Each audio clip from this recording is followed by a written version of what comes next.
È domenica 28 maggio, ben ritrovati all'appuntamento con l'informazione di prealpina.it. Palio di Legnano, la bomba d'acqua rovina la festa.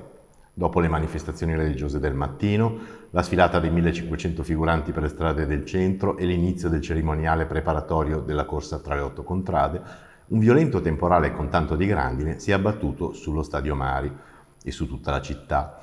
Tutto sospeso e fuga di massa dal campo di gara, poi, non appena la pioggia si è ridotta, lunghi consulti tra i magistrati, i veterinari, capitani e fantini.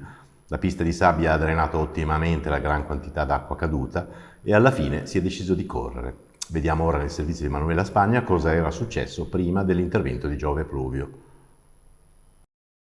Sono minuti di tensione e di grande attesa allo stadio Mari di Legnano. Tra poco si disputerà la finale che assegnerà il crocione alla contrada vincitrice del Palio 2023. Ma quella di oggi è stata una grande giornata di festa per tutta la città. Al mattino la tradizionale messa sul carroccio alla presenza di numerose autorità, tra cui il presidente di Regione Lombardia Attilio Fontana. La benedizione dei fantini e dei cavalli ha entusiasmato come sempre i contradaioli, pronti a sostenere i colori del cuore. Poi tutti con gli occhi al cielo per scrutare il volo delle colombe che, secondo tradizione, una volta liberate si dirigono verso la contrada vincitrice. Nel pomeriggio, prima della gara, un fiume di gente ha accompagnato i protagonisti della sfilata storica, un vero e proprio tuffo nel Medioevo, tra guerrieri, nobili, popolani e streghe. Grande emozione poi al campo nel momento degli onori al carroccio, con i capitani con la spada sguainata e le dame in ginocchio. Poi il via alla gara con le batterie e tra poco la finale. Su prealpina.it potete seguire il Palio in diretta streaming e trovare tutti gli aggiornamenti in tempo reale. Andiamo ora a Gallarate, dove le forze dell'ordine hanno denunciato 7 persone legate ad ambienti anarchici per un tentativo di boicottare il concerto della fanfara organizzato mercoledì 24 nell'ambito delle celebrazioni dei 100 anni dell'aeronautica. Ce ne parla Veronica Deriu. Blitz di 7 contestatori sono stati tutti identificati e denunciati. Erano infatti pronti a interrompere le celebrazioni del centenario dell'aeronautica militare lo scorso 24 maggio a Gallarate, quando sono stati fermati da polizia e carabinieri. Uno di loro è stato inoltre denunciato per vilipendio alle forze armate. Aveva esposto pubblicamente uno striscione con scritte offensive. I 7 giovani sono tutti riconducibili a centri sociali e movimenti anarchici. Durante le celebrazioni con autorità civili e militari, il gruppo di giovani ha fatto irruzione posizionandosi al fronte della banda musicale, mettendo in scena una vera e propria manifestazione di protesta, senza aver però preavvisato la questura secondo i dettami previsti dalla legge. Per i 7 potrebbe non essere finita e al vaglio della competente divisione anticrimine anche la valutazione dell'erogazione di adeguate misure di prevenzione.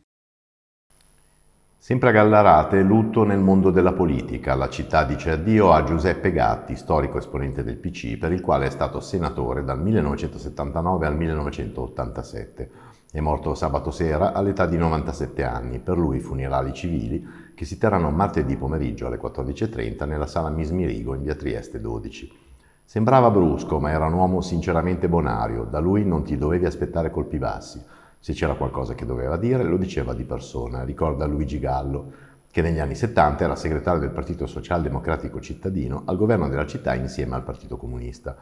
Tanti gli attestati di stima nei confronti del senatore Gatti arrivati da esponenti politici di tutti gli schieramenti.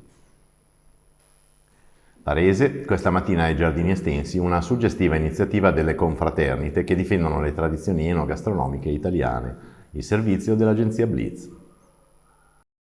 Buongiorno, sono Marco Porzo, presidente della Federazione Italiana Circoli Enogastronomici, ufficio che dir si voglia, che rappresenta circa 150 confraternite enogastronomiche in tutta Italia, in quasi tutte le regioni italiane. Oggi siamo a Varese in occasione del convivio della confraternita Rising Camuncul Persic che organizza appunto sul suo territorio. Cosa sono le confraternite o circoli enogastronomici? Sono delle associazioni senza fine di lucro formate da persone che hanno a cuore i propri territori e cercano mediante la propria opera di mantenere vive le tradizioni, la storia, la cultura dei propri borghi mediante lo studio dell'enogastronomia e la valorizzazione dei prodotti enogastronomici locali, siano essi vini, formaggi, piatti tipici oppure anche proprio tradizioni locali del territorio.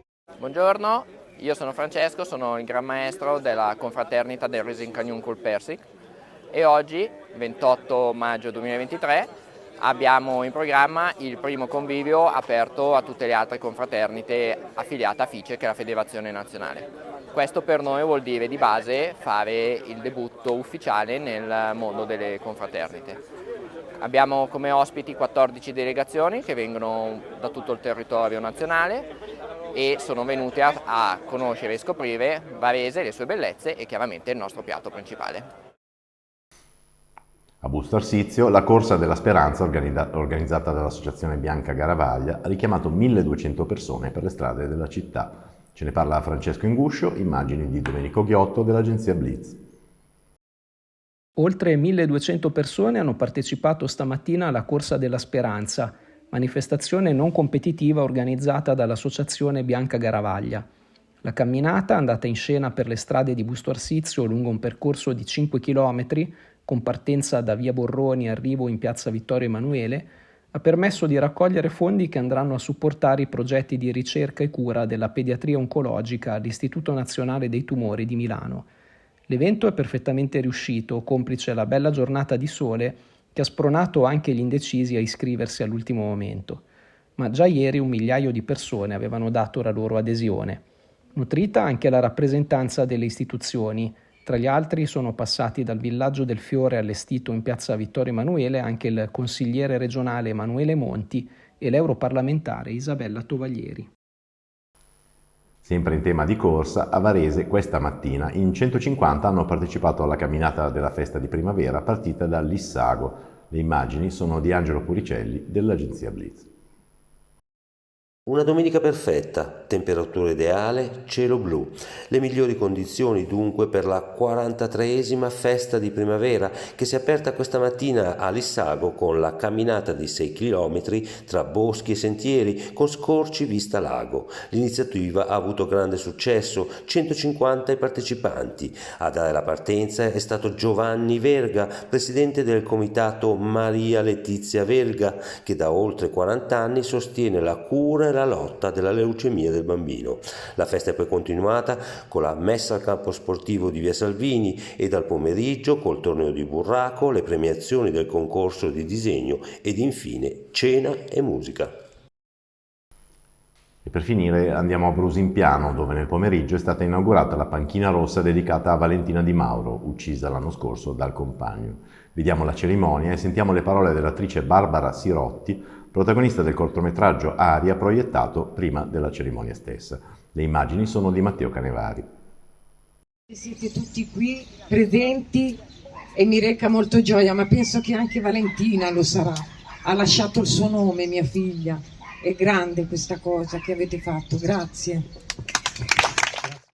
Io sono Barbara Sirotti, sono l'attrice. In questo momento cerco di portare la voce perché stanno arrivando, come dire, macchine ovunque. E sono molto contenta di essere qui, soprattutto per un motivo, perché si possa e si debba parlare di violenza contro le donne sempre e non solo esclusivamente il 27 di novembre oppure forse all'8 di marzo. È un problema che è diventato ormai un'emergenza sociale ed è giusto parlarne. Io ho fatto un corto che si chiama Aria, che è andato anche molto bene, ha avuto molto successo.